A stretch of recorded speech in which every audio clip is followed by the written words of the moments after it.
El próximo otoño, Gaia, una misión de la Agencia Espacial Europea, va a observar muchísimas estrellas. La nave censará millones de ellas, localizará asteroides, cuásares y objetos celestes desconocidos hasta el momento. Esto implica un cambio de paradigma total en la forma de hacer astronomía. Hay un consorcio que se encargará del procesamiento y análisis de los datos que ya se están recabando, entre otras, con técnicas como la minería de datos, y que va a poner esa cantidad de información en un punto en el que la comunidad científica pueda explotarla. El profesor Luis Sarro, físico solar e investigador principal del Departamento de Inteligencia Artificial de la UNED, participa en esta misión desarrollando un trabajo encomiable. En otros programas que ya hemos emitido y que puede volver a escuchar si lo desea en el podcast de Radio Televisión Española o en el canal UNED, nos ha dado a conocer los progresos y claves para acercarnos a este ambicioso proyecto.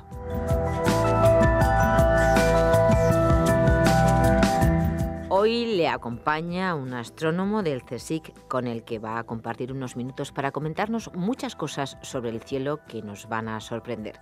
Nos van a contar qué se van a encontrar cuando esta nave recabe información y qué técnicas se están aplicando para caracterizar esos objetos y extraer conocimiento de los datos y etiquetarlos. Profesor Sarro, gracias por acompañarnos.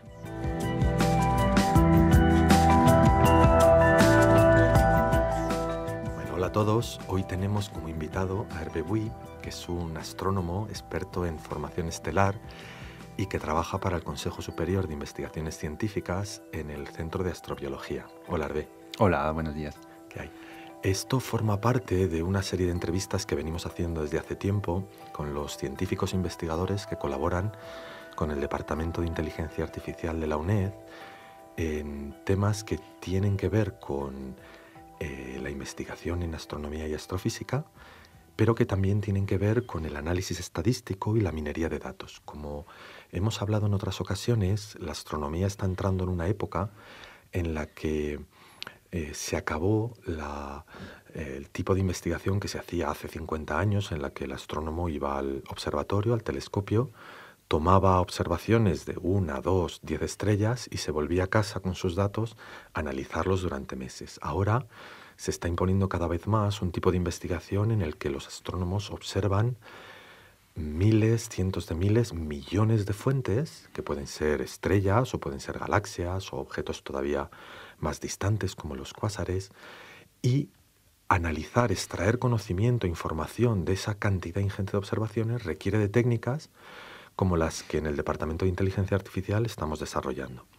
Bueno, pues precisamente hoy vamos a hablar con Hervé Bouy, que es una de esas personas que mantiene relación y colaboración con gente del Departamento de Inteligencia Artificial. Hola, Hervé. Hola, buenos días. Nos gustaría que nos contases el escenario, el contexto en el que se desarrollan tus investigaciones como astrónomo. Vale, pues lo que me interesa es la formación estelar, entonces entender cómo se forman las estrellas y sus planetas también. Y pues para esto no lo podemos observar en directo porque tarda miles o millones de años incluso todo el proceso. Entonces tenemos que pensar en observaciones bien definidas, bien pensadas para intentar intuir cómo los mecanismos de la formación estelar. Y tenemos para esto varios diagnósticos observacionales y uno de ellos es la cinemática, el movimiento de las estrellas, que nos da bastante información sobre los mecanismos de la formación estelar. Tú, cuando entraste en contacto con el Departamento de Inteligencia Artificial, lo hiciste en particular por un proyecto que su nombre es DANCE. ¿Podrías contarnos en qué consiste DANCE? Entonces, la idea de DANCE es medir la velocidad de las estrellas. Las estrellas se mueven muy poco, pero se mueven muy lentamente. Entonces, hay que tener mucha paciencia y también métodos muy finos de medidas para poder, medir sus movimientos. Y estos movimientos, como acabo de decir, son muy interesantes a la hora de entender la formación estelar. Entonces, la motivación era esta. ¿Cómo hacéis para medir los movimientos de las estrellas? Tomamos dos imágenes a dos épocas distintas y medimos el desplazamiento. Entonces, claro, este desplazamiento es extremadamente pequeño. Para tener una idea, medir el movimiento de las estrellas en regiones de formaciones cercanas al Sol corresponde más o menos a observar un pelo creciendo en la Luna desde la Tierra. Mía. Entonces hace falta pues telescopios muy buenos y algoritmos también, análisis de datos muy avanzados. Yo voy a hacer de oyente de la radio. ¿Qué son las regiones de formación estelar, Hervé? Son regiones donde se están formando ahora estrellas, es decir, que hace unos millones de años solamente había gas interestelar y se ha contraído, se ha fragmentado y poco a poco está formando estrellas. Y entonces es lo más interesante para la gente interesados en la formación estelar, porque es donde está ocurriendo ahora mismo. Y nosotros, si salimos una noche a ver el cielo, ¿podríamos ver alguna zona de formación estelar? Sí, hay una muy famosa que se llama la nebulosa de Orión, por ejemplo, y se puede ver desde España sin problema durante el invierno. O sea que ahora mismo podría salir la gente Sí. y por la noche y verlo. Una cosa que quería aclarar es que es verdad que los movimientos propios de las estrellas son muy pequeños y es muy difícil medirlos, pero si alguno de vosotros sale esta noche a observar el cielo, bueno, esta noche está ahora el tiempo en la península un poco revuelto, pero si salís una noche clara, veréis que en realidad las estrellas se mueven mucho, pero es solamente un movimiento aparente. Nosotros no son las estrellas las que se mueven, sino la propia Tierra la que da vueltas alrededor de su eje. Y ese movimiento sí que es muy aparente, se puede medir muy fácil, pero claro, no es ese el que os interesa a vosotros, ¿verdad? Son los movimientos reales de las estrellas. Exactamente, Eso sí. es verdad. De un año al otro, vamos a decir, o dentro de 10 años, cómo se mueven, sí. Y una vez que tenéis medidos los movimientos de las estrellas, ¿qué otras medidas tenéis para estudiar estas regiones de formación estelar? Tenemos muchas.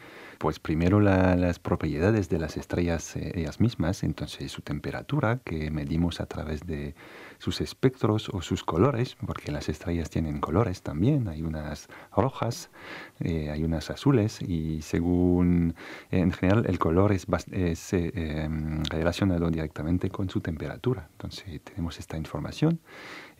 También tenemos información sobre la multiplicidad, por ejemplo, las estrellas pues son como los humanos, viven en pares, muchas, y saber cuántas estrellas de cada tipo tienen una pareja, pues eso es una información muy importante también.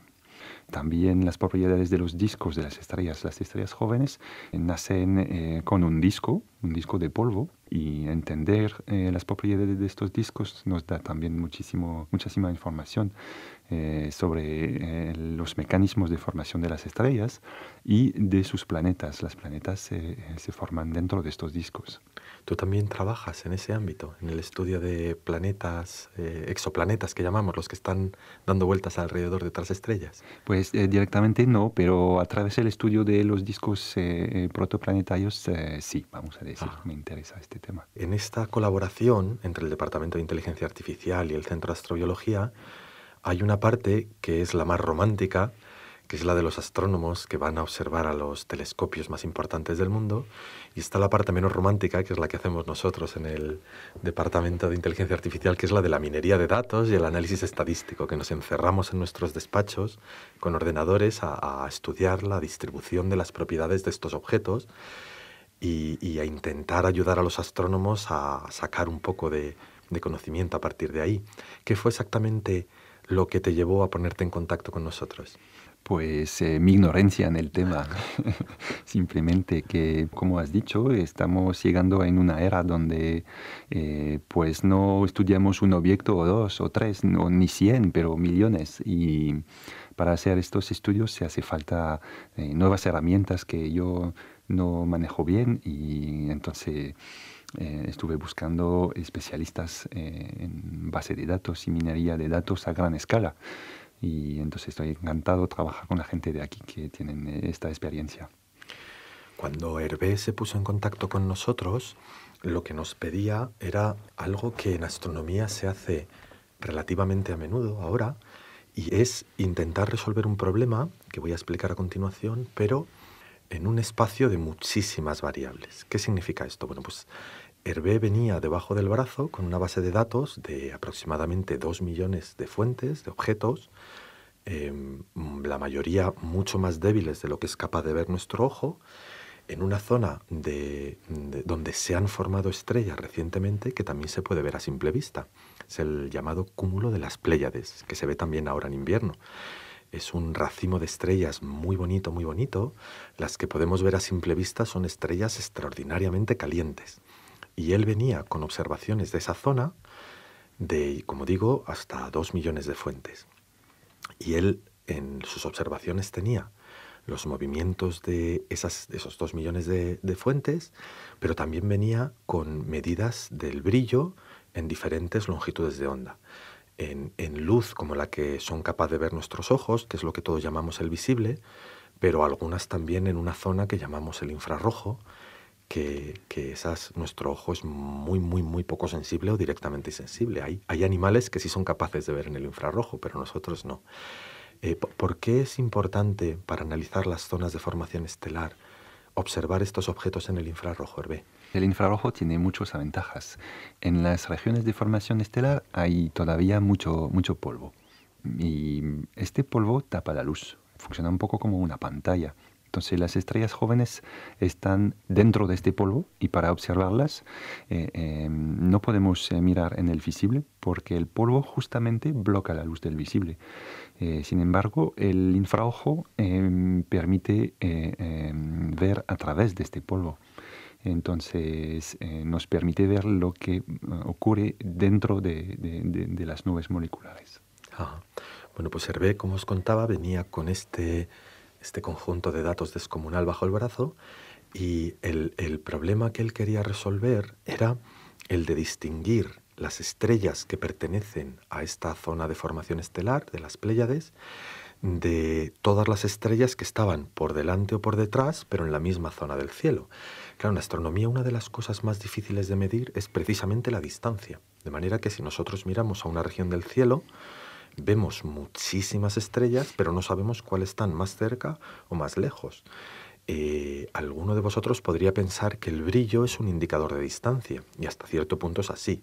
Es decir, si yo tengo estrellas que son iguales, las que estén más cerca me parecerán más brillantes que las que estén más lejos. El problema es que no todas las estrellas son iguales. De manera que una estrella muy brillante en el cielo puede ser porque efectivamente emita mucha luz, mucha energía, o simplemente porque está muy cerca. Y toda esa información nosotros no la podemos distinguir.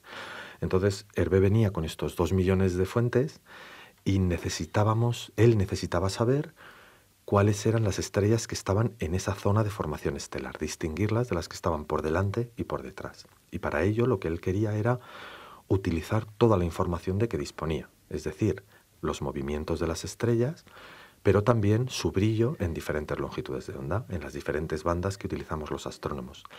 Hervé, ¿cómo es ir a la parte romántica, digamos, de todo este análisis? ¿Cómo es ir a un telescopio y tomar observaciones? Cuéntanos. Pues a mí me encanta, es lo que más me gusta de mi trabajo, creo. Cuesta bastante, es bastante, ¿cómo se dice?, cansado. Porque tienes que trabajar toda la noche y una buena parte del día. Pero siempre son sitios muy, muy bonitos. En general estamos buscando sitios aislados para evitar tener contaminación de las luces. Entonces hay observatorios, por ejemplo, aquí en España, en Sierra Nevada o en Canarias, pero también hay otros en Chile o en Hawái. Y pues... ¿Y cómo hacéis? Claro, no puede ir cualquiera allí a observar. ¿Cómo se hace el proceso de selección? Entonces, como no hay suficientes telescopios para todos, pues tenemos que enviar propuestas describiendo un programa científico con necesidades de tiempo de telescopio con cierto instrumento. Esta propuesta está evaluada por un comité. Un comité de astrónomos elegidos de manera dentro de la comunidad, y entonces estos eligen las mejores propuestas y les dan tiempo para observar con el telescopio. Y luego viene Hervé y nos pide a nosotros que hacemos la parte menos romántica. Él está en las cimas de Hawái o de Chile o de Canarias observando, y nosotros nos metemos en la mina, porque lo que hacemos nosotros se llama minería de datos. Es decir, nuestro trabajo consiste en, con esa cantidad ingente de datos, extraer conocimiento, extraer conclusiones científicas. En algunos ámbitos a esto se lo conoce como e-ciencia. La E viene de ciencia electrónica, porque de alguna manera lo que intentamos es que los ordenadores reproduzcan, hasta donde es posible, evidentemente, pautas de trabajo de los científicos. Es decir, lo que hacen los científicos es intentar, a partir de los datos, inferir, extraer conocimiento. Y nosotros nos ayudamos de los ordenadores, nos ayudamos de las técnicas que los ordenadores son capaces de hacer mejor, que por ejemplo es el cálculo, para aprender de los datos. Lo que hacemos nosotros en particular, retomando lo que os contaba antes, es intentar hacer un modelo estadístico de cómo están distribuidos los datos que nos trae Hervé en un espacio de muchas variables. Como os decía, bueno, pues en este caso tenemos dos variables, que es el movimiento de las estrellas en la esfera celeste, que nosotros lo podemos describir con dos variables, y luego un montón de variables, que es lo que llamamos magnitudes o el brillo de la estrella en muchas longitudes de onda.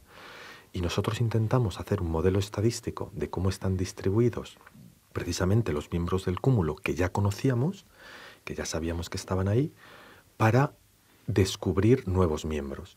En particular, Hervé, a pesar de que los datos que trae, bueno, pues cubren un rango muy amplio de masas y de temperaturas, Hervé es especialista o conoce mucho más de las estrellas menos masivas, es decir, de las que tienen menos masa, pesan menos y que por tanto son mucho más frías.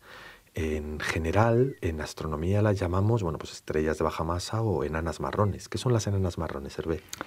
Pues son objetos que no han conseguido ser estrellas al final.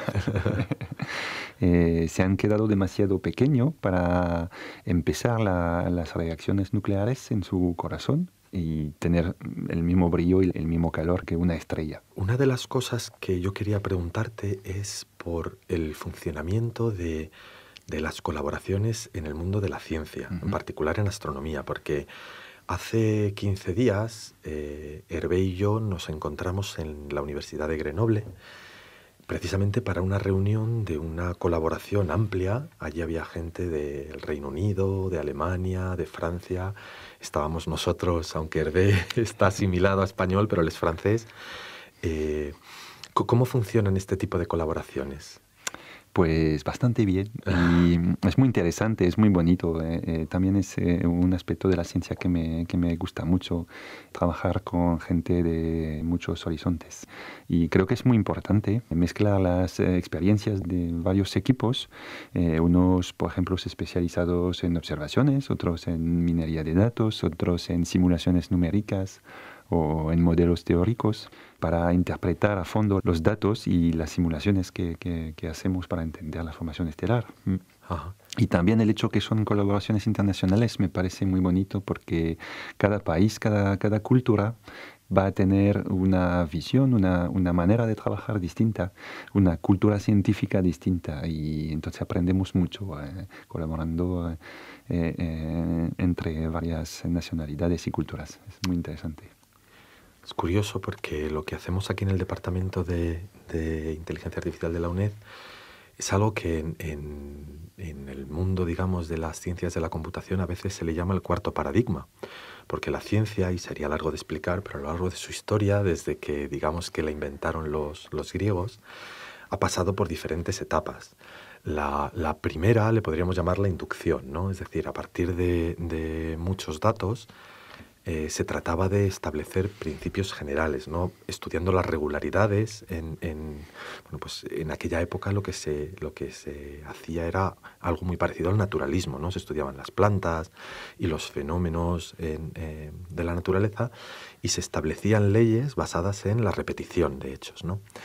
A lo largo de la historia ha habido varias etapas diferentes de la ciencia, la deducción, etcétera, y curiosamente nosotros ahora hacemos algo parecido, pero se le llama el cuarto paradigma.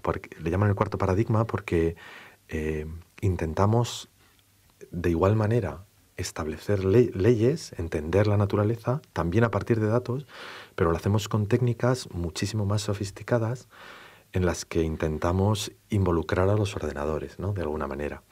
Y me llama la atención un poco ese cierre del círculo de este cuarto paradigma.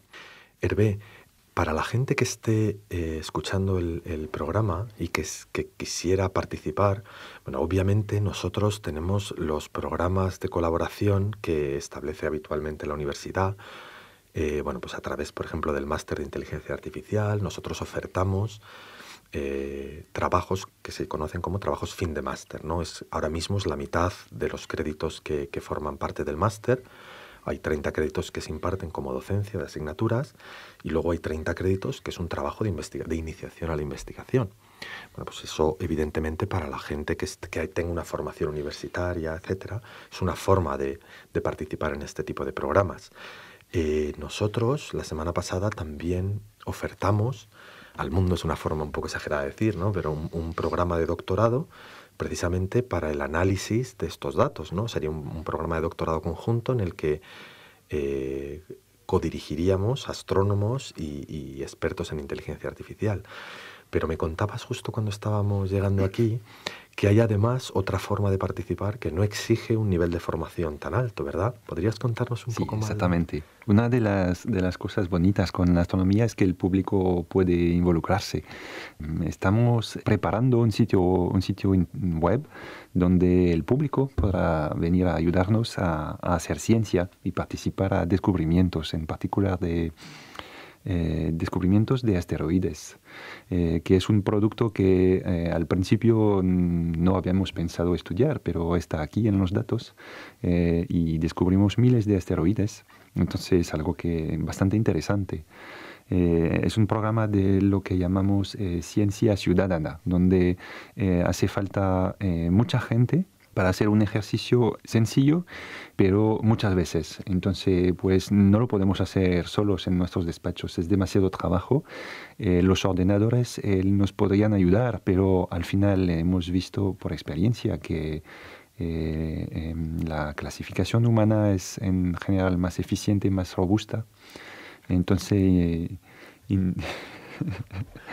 invitamos a la gente a ayudarnos en nuestras tareas de básicamente confirmar asteroides, el descubrimiento de asteroides. El sitio web todavía está en desarrollo, pero esperemos que dentro de unas semanas la gente podrá apuntarse y ayudarnos. Ajá. Podéis contactar con cualquiera de nosotros en el Departamento de Inteligencia Artificial. Si necesitáis saber el sitio web o cualquier cosa, estamos a vuestra disposición. Nosotros podemos hacer de interfaz para los demás. Hervé, ¿qué otro tipo de investigación lleváis a cabo en el Centro de Astrobiología? ¿Qué gente hay trabajando allí con vosotros? Hay un grupo interesado en la formación de planetas, por ejemplo, haciendo estudios muy punteros. Hay grupos también involucrados en instrumentación para los telescopios españoles, en la Sierra Nevada, por ejemplo. Y el grupo del Observatorio Virtual. La idea es que todos los datos que se obtienen en los telescopios y que están analizados, pues la idea es ponerlas en un formato un poco universal y fácil de utilizar para que los astrónomos lo puedan acceder de manera automática y sencilla en cualquier parte del mundo. Entonces es muy importante también. En este ámbito en el que trabajas tú, que es el de la formación estelar, va a ocurrir una revolución dentro de poco. Es una revolución que va a alcanzar a casi todos, si no a todos los campos de la astronomía. Y es que en otoño se va a lanzar el satélite Gaia. Aquellos de vosotros que hayáis seguido las grabaciones del Departamento de Inteligencia Artificial conoceréis que el departamento ha estado y está involucrado precisamente en esta misión espacial. Gaia va a observar 1.000 millones de fuentes repartidas por todo el cielo. Hay que pensar que nosotros desde el hemisferio norte no vemos toda la esfera celeste. Por ejemplo, hay 2 galaxias satélites de la nuestra, de la Vía Láctea, que son las nubes de Magallanes, que nosotros desde Europa no podemos ver. Bueno, pues Gaia se va a lanzar al espacio probablemente a primeros de octubre, ya está todo el satélite terminado, y como va a observar esa cantidad tan brutal de datos, 1.000 millones de fuentes, pues evidentemente no es algo que podamos hacer los astrónomos analizando fuente a fuente. No nos podemos repartir. Entonces, este es uno de los ejemplos en los que las ciencias de la computación y las técnicas de minería de datos son absolutamente imprescindibles y no sería imposible analizar esa cantidad tan brutal de datos. ¿Cómo va a ayudar el satélite Gaia al ámbito de la formación estelar? Creo que va a ser una revolución y nos va a dar trabajo para los próximos 20 años. Va a ser algo increíble por la calidad de los datos que nos va a dar y la cantidad, como lo dices, va a cambiar nuestra visión y nuestra comprensión del universo. Deberíamos poder por fin entender mucho mejor la formación estelar, pero también la galaxia, porque Gaia va a observar la galaxia casi entera, y su evolución, su pasado y probablemente algo de su futuro también. Claro. Al tipo de estudios que va a hacer Gaia a veces se le llama arqueoastronomía en el sentido galáctica, en el sentido de que Gaia va a medir con una precisión extraordinaria la posición, los movimientos y sobre todo la distancia a las estrellas de nuestra propia galaxia. Y entender dónde están y cómo se mueven las estrellas ahora nos permite comprender cuál ha sido la historia, la formación, cómo se formó nuestra galaxia y cómo ha ido evolucionando a lo largo de su historia. Si ha ido absorbiendo galaxias enanas que eran satélite, que estaban cerca, y cómo se han mezclado las diferentes poblaciones de estrellas, efectivamente. Es un ámbito de investigación fascinante y en el que precisamente el departamento está pensando aplicar técnicas parecidas a las que estamos ahora aplicando o vamos a aplicar en breve con Hervé. Le llamamos modelos jerárquicos y se trata de ir desde las observaciones tal cual nos las da el satélite, del brillo de las estrellas o de sus movimientos, hacia arriba para tratar de inferir cuál ha sido la historia de formación estelar, es decir, cuándo se han formado estrellas a lo largo de la historia, si se ha hecho de manera constante o solo se hizo al principio de la vida de la galaxia, o cómo se forman las estrellas en el sentido de cuántas se forman de las que son muy grandes y muy masivas y cuántas de las más livianas, de las más calientes, de las más frías. Precisamente nosotros intentamos hacer eso con los modelos jerárquicos, ascender en la jerarquía y llegar hasta los principios que rigen estos fenómenos de formación estelar. Pero Gaia no se va a centrar solo en las estrellas y nuestra propia galaxia. Gaia va a observar asteroides, exactamente igual que Hervé se ha encontrado con miles de asteroides en sus observaciones. Gaia, al observar las estrellas de nuestra galaxia, se va a encontrar con muchísimos asteroides y objetos del sistema solar. Y también, aunque no es su principal fortaleza, pero también va a observar muchísimos cuásares y galaxias. No se va a especializar en las galaxias que no se vean como un punto, porque Gaia, como su objetivo principal es ver estrellas, pues todo lo que aparezca extendido en el cielo, pues no lo va a bajar a tierra, porque Gaia lo que hace es toma observaciones desde el espacio y manda a antenas que están situadas en la superficie terrestre los datos. Creo que hemos llegado al final de esta charla tan amena. Te agradezco sinceramente tu tiempo y el esfuerzo que has hecho por acercarnos a todos el tipo de investigación tan avanzada. Hervé es una persona muy modesta, pero hace investigación puntera y yo creo que es de agradecer el esfuerzo que has hecho en compartirlo con todos. Muchas gracias, Hervé. Gracias a todos.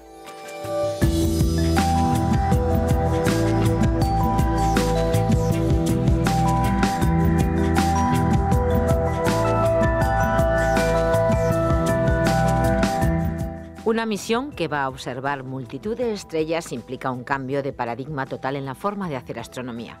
1.000 millones de estrellas es algo descomunal y se verá de todo.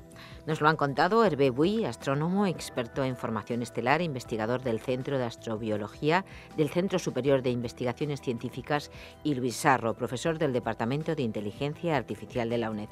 Gaia es una ambiciosa misión de la Agencia Espacial Europea que desvelará los secretos de las estrellas más frías de la Vía Láctea, censando unos 1.000 millones de ellas y determinando con una extraordinaria precisión su magnitud, posición, distancia y desplazamiento.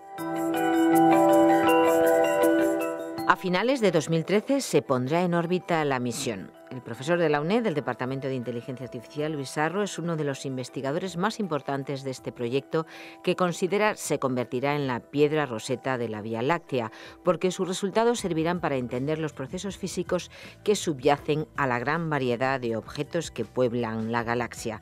En la investigación participan también, además de la Universidad Nacional de Educación a Distancia, el Centro de Astrobiología del CSIC, al que, como decimos, pertenece nuestro invitado, Hervé Buy, la Universidad de Cádiz, el Observatorio de Calar Alto y el Instituto de Ciencias del Cosmos de la Universidad de Barcelona. Les recomendamos, asimismo, que visiten la página web del Departamento de Inteligencia de la UNED.